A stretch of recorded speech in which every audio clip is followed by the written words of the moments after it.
ఏలూరు ఆర్ఆర్పేటలో వేంచేసి ఉన్న శ్రీ వెంకటేశ్వర స్వామి వారి దేవాలయంలో 28/12/2024 తేదీ నుండి 18/1/2025 వరకు అత్యంత వైభవోపేతంగా శ్రీవారి త్రిసప్తాహ బ్రహ్మోత్సవాలు జరుగును.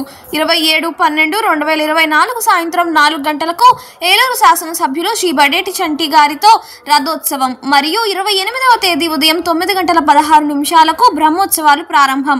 ఏలూరు పార్లమెంట్ సభ్యులు శ్రీ పుట్టా మహేష్ కుమార్ గారు, దెందులూరు శాసనసభ్యులు చింతమనేని ప్రభాకర్ గారు, శాసన మండలి సభ్యులు శ్రీ బుర్రా గోపీమూర్తి గారు, మేయర్ శ్రీమతి Noorjahan Pedababu garu, RTC regional chairman Shri Reddy Appalanaidu garu, BJP రాష్ట్ర ప్రధాన కార్యదర్శి శ్రీ గారపాటి సీతారామాంజనేయ చౌదరి గారు తదితర ప్రముఖులు ప్రారంభిస్తారు. ప్రతిరోజు ఉదయం నిత్య పూజ, కళ్యాణములు, లక్ష తులసి పూజ, లక్ష కుంకుమార్చన, శ్రీ సుదర్శన హోమములు మరియు సాయంత్రం 6 గంటల నుండి సాంస్కృతిక కార్యక్రమాలు జరుగును.